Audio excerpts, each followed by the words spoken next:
Okay, so here's the garden. I just did a video about my peppers and cucumbers. So now I'm gonna start with the tomatoes.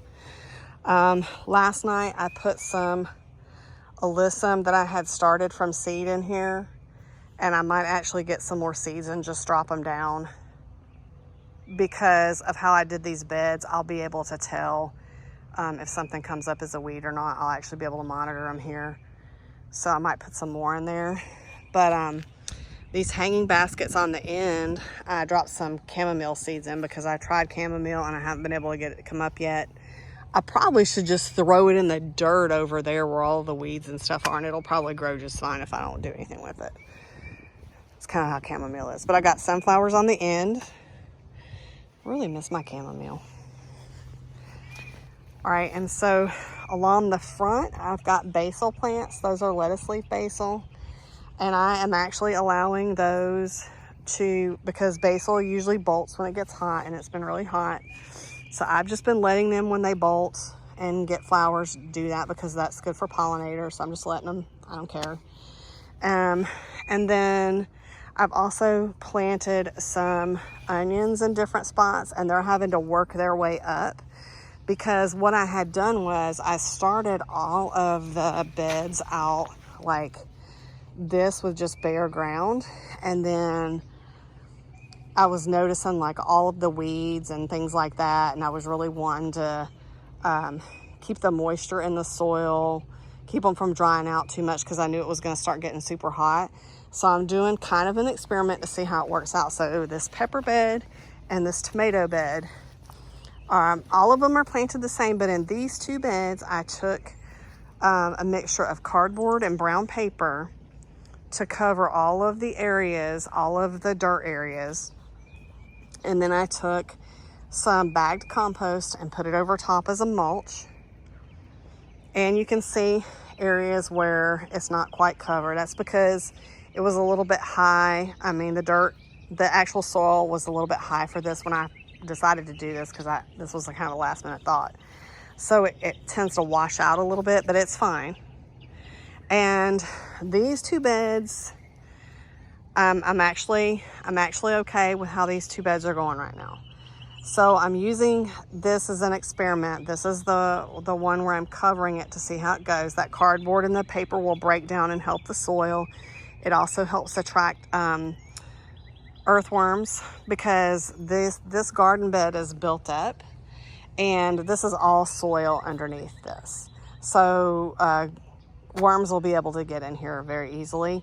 And so I'm hoping I'll get some good earthworm activity, and I'm not going to be tilling these beds or anything like that. So just, lightly scratching the surface where I need to and stuff like that. So we're going to see how this goes. So far, this bed's looking pretty good. We haven't hit the days and days and days of heat yet, and so I'm hoping to get some tomatoes out of it before that. These are a determinate variety 2 Hasenators. That's about how big that one is. I'm waiting on those to get nice and red. These won't grow out of control. I don't have to prune these really. I just am letting them get a little bit taller, and then I'm taking the bottom leaves out so that there's airflow. And I just came through here last night and did that. So there's fairly good airflow underneath all of these tomato plants. These two are Dr. Witchy. This is also a slicer. It's a yellow one, and I've heard nothing but good things about it, so I'm really excited about those. This one is Paul Robeson. I've heard a lot of good things about Paul Robeson too. It's a slicer. I think it's like a reddish pink, maybe, if I remember right. I've never grown it, so, and they don't offer them in the store, so we'll see how it goes. All right, this is a Black Beauty. It's also a slicer. I had 2 of these. The other one was on the other side, the other bed back there, but it had some damage that I was really concerned about. I think it could have been herbicide that drifted in, but it just looked really bad, and I didn't want to chance it, so I took it out. So I just have this one, and it is huge. So like the one that I took out was probably about as tall as this one in comparison, and or less, and the leaves were like super curled and wilty. Like, I mean, it was bad. So as you can tell, like, this one looks great. So I definitely needed to take that other one out. This one's a slicer as well, and it gets really dark purplish with lots of anthocyanins in it. I think I'm pronouncing that right. So I'm interested in that. And I've got, you can see, I've got a little one growing already, and it's got these purple streaks, so it'll all go like a dark black purple. That's a white Kilimanjaro marigold I grew from seed. Just put that in last night. I'm gonna go to the store and get more marigolds and put in here because I tried doing marigolds from seed and apparently they didn't like me this year. If I throw them out, they'll probably be fine. This one is ambrosia cantaloupe. That is a personal size cantaloupe that I have growing on this side of the trellis, this 2 feet. Then on this 2 feet, I have Tasty Bites melon. So that is also a kind of a cantaloupe. So this front half is gonna be cantaloupes. And I've got my wind chime from Hawaii. This is the turtle one. I've got a fish one. I love the sound of it. I've got one with a fish that I had to get it because my dad loved fishing, so I'll put it out somewhere. I'm just looking for the perfect spot for that. I'm gonna have like a memorial garden, so that's probably where it'll go. So on this side of the control bed with the mulch, I've got another sunflower right here. It's getting 2 flower heads on it, so that will be fun. Nasturtium, alyssum. These are paste tomatoes here.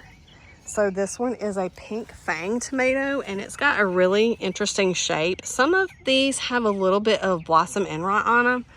So I'm gonna have to, like, I'm not gonna be able to can those. If I learn how to can, I'm not gonna be able to can those because you wanna have blemish-free or as blemish-free fruits as possible. So I probably won't be able to can those, but this is kind of a trial because I've never seen it before. Nobody I know of has ever heard of it. I got the seed online.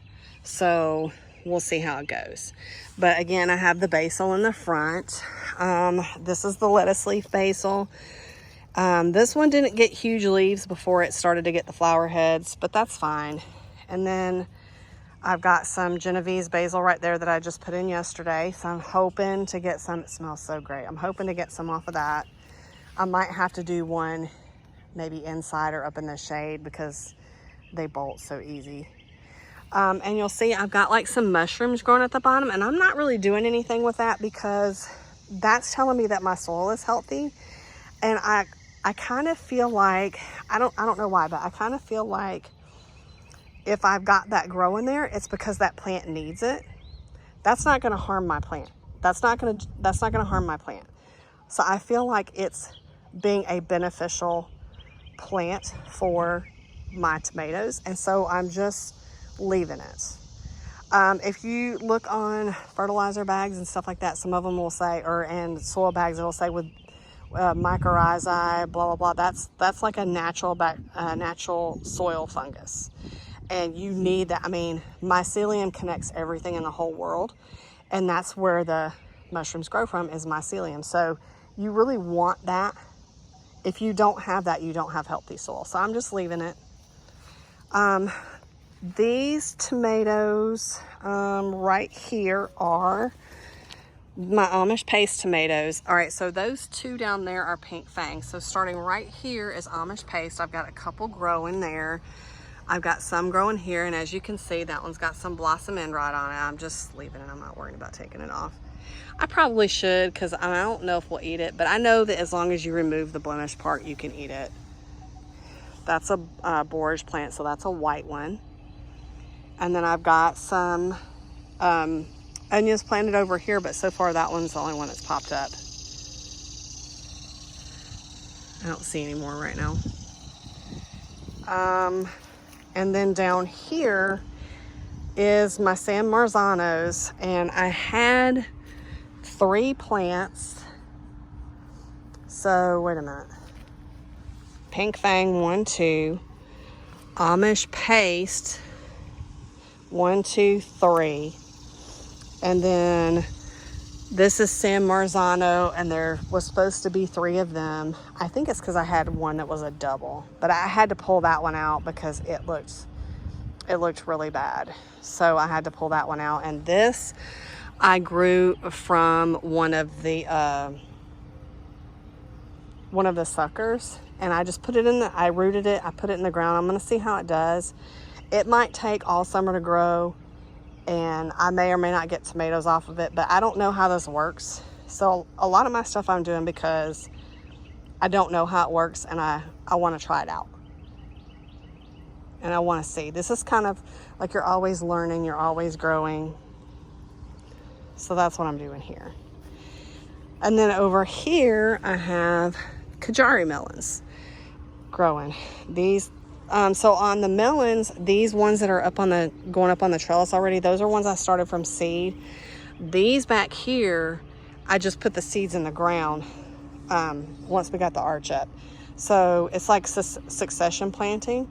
So I might get these and then be able to get those later. So we'll see how it goes. But I've noticed the plants get to a point where they like flip a switch, and all of a sudden you got all this awesome growth going on. So that's a Kajari melon. And then this one over here is a personal watermelon. So the front will be cantaloupes, and these will be like a different type melon and a watermelon on this side. And then I got this rose at Aldi, and I potted it and put it in here.